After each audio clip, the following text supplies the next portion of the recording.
Voltamos. E conversando remotamente conosco está o médico sanitarista, professor da Faculdade de Saúde Pública da USP, fundador da Anvisa, Dr. Gonçalo Vecina Neto.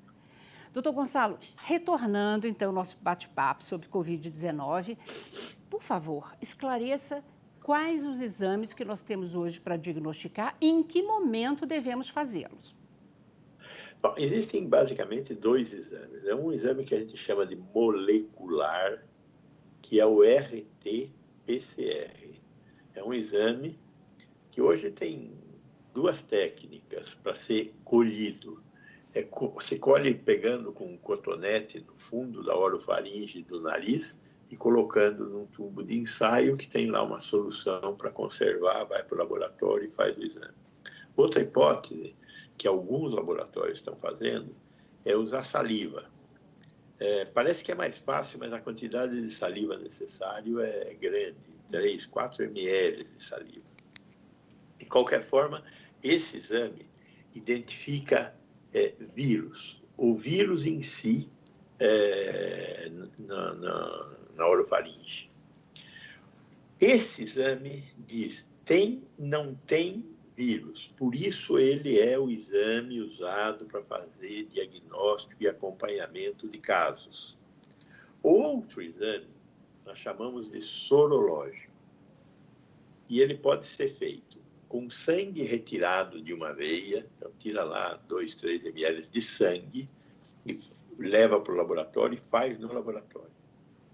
Ou uma gota de sangue que você põe dentro de uma tira, e essa tira faz uma reação com o sangue e indica se você tem ou não tem imunoglobulinas. As imunoglobulinas são anticorpos, defesas que o organismo cria contra o vírus. Então, quando você tem os anticorpos, aí tem teste que identifica um anticorpo chamado IgG, tem outro que identifica, além da IgG, a IgM, tem uns mais ainda que identificam IgA, IgG e IgM. Interessa, o mais importante deles é a IgG, que indica que você teve a doença, produziu o anticorpo, derrotou o vírus e está lá com a sua IgG esperando o próximo. Agora, esse exame diz, você já teve a doença. Você não está com a doença. Então, do ponto de vista de saúde pública, tem pouca importância eu saber que você já teve a doença. Me interessa saber quem está tendo a doença para que eu possa isolar essa pessoa, para que ela pare de contaminar outras pessoas, infectar outras pessoas. Perfeito. Essa que é a diferença entre os dois exames que nós temos hoje para realizar. Tem gente que acha que fez o IgG, fez o exame lá, o sorológico, tem IgG, tem um passaporte. Está protegido para toda a vida, né? Está protegido. Nós não temos certeza se é para toda a vida. Uhum. Nós ainda estamos acompanhando, porque essa doença tem 9 meses. Né? Claro, lógico. Agora, Gonçalo, tem uma dúvida comum, é assim, plano de saúde tem que pagar exame de Covid, principalmente o PCR. Exato. Só que ele só paga quando você faz e está com sintomas. Né? Tá.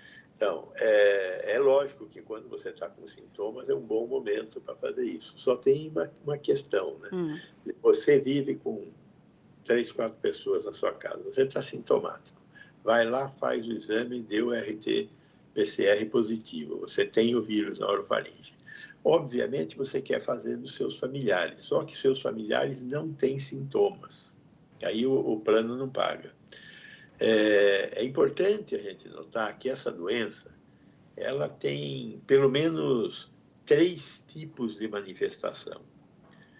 40% das pessoas, 40 em 100 pessoas que têm a doença, não sabe nem que tiveram a doença. Assintomática total. Assintomática total. Uhum. Embora a pessoa que está com o vírus seja uma pessoa que infecte outras pessoas. Né? E se estiver vivendo com gente que faz parte do grupo de risco, quem tem mais de 60 anos, quem tem obesidade, doença cardíaca, hipertensão, diabetes, são os tais dos grupos de risco.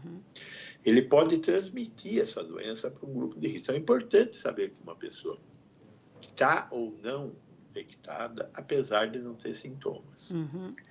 Tem o segundo grupo, que é outros 40%, 40 pessoas em 100, que tem a doença com sintomas leves.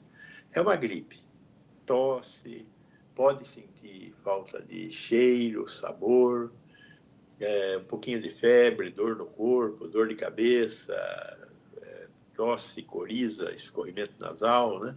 Esse é os outros 40%. E aí tem 20% que precisa ir para o hospital. E desses 20% que precisa ir para o hospital, um quarto dos 20% tem que ir para a UTI, uma doença grave e que mata bastante. Então, a gente fica preocupado com esses últimos 20%. Claro. Mas os outros 80% estão aí. Então, por isso que essa coisa de você identificar, quando você está infectado, e identificar as pessoas com as quais você vive, os tais dos contatantes, se você conseguiu infectá-los ou não, é muito importante. Bom, tomara que a gente evolua e que os planos possam cobrir, inclusive, dos familiares, né? Dos contatantes, né? Bom, tratamento, né? Dúvida. Cloroquina funciona ou não funciona? Por favor, Gonçalo. Veja bem, qual é o drama da cloroquina, da ivermectina, da natoxaxanida, que é a anita, né? A hidroxicloroquina e a cloroquina usadas para tratamento de malária, que também trata artrite, as pessoas acharam porque em laboratório, em placas de Petri, que são umas coisinhas de vidro que a gente faz cultura de células, nós fizemos lá cultura de vírus e colocamos a hidroxicloroquina. E diminuiu o crescimento de números de vírus. A hidroxicloroquina, no laboratório, num negócio que a gente chama in vitro, diminui a proliferação do vírus. Aí as pessoas falam, bom, se diminui in vitro, vamos testar em vivo. E fizeram o teste. In vivo, ela não diminuiu. Ela diminui na placa de Petri, in vitro. Mas in vivo não aconteceu. E nós fizemos testes em muita gente. E aí, enquanto estavam sendo feitos testes, todo mundo preocupado em achar um tratamento, assim, vai dando. Entendi. E o vai dando, você dá, veja, essa doença, 80% das vezes as pessoas se curam, independente de tomar água ou beber pinga. Então, se a pessoa 80% das vezes se cura, se 80% das pessoas tomarem o remédio, vão ter a sensação de que foram curadas pelo que quer que eles tenham feito nesse tempo. Água benta, conversa mole, qualquer coisa. Cura uma doença que tem um ciclo de vida de 14 dias sem nenhuma outra consequência. Agora, 20% vai para o hospital, uma parte morre. O problema são os efeitos colaterais também, né? Desse tipo de medicação também, tomado. Mas o importante é que não tem efeito. Não tem nenhum medicamento que cure a doença. Tem alguns medicamentos que ajudam a tratar. Quais são esses medicamentos? Quando você está na fase grave da doença, dexametasona, que é um anti-inflamatório muito potente e um pouco perigoso. Por que ele é perigoso? Porque ele reproduz um hormônio que nós produzimos. E quando a gente toma esse remédio, o corpo produz menos hormônio e, em resposta, está sendo introduzido o que parece para o corpo ser o mesmo hormônio. Então, a dexametasona é importante, precisa ser usada com cuidado.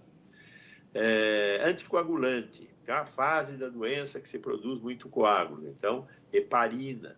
Para quem usa heparina é médico, não tem jeito, é um produto complexo de ser usado, perigoso também.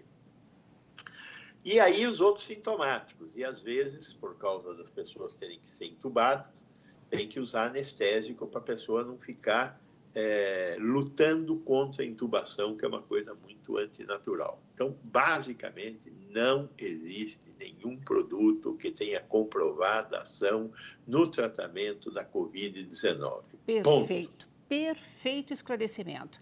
E agora, como a gente está caminhando para o encerramento do programa, não podia deixar de tocar no assunto vacina, né? Prevenção. Como é que está sendo a sua observação em relação à vacina espero que supere o mais breve possível, né? Para nos proteger dessa pandemia. Primeira coisa importante é que quando você olha para qualquer vacina, a vacina que foi desenvolvida mais rápida no mundo demorou 5 anos para ser desenvolvida. E tem algumas que nós estamos perseguindo há 30 anos, como é o caso da AIDS, e não conseguimos fazer até agora.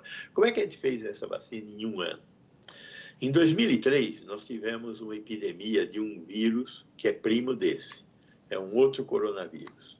Em 2012, nós tivemos uma outra epidemia no Oriente Médio de um outro primo desse vírus, né? O primeiro chamava SARS, o segundo chamava MERS, né?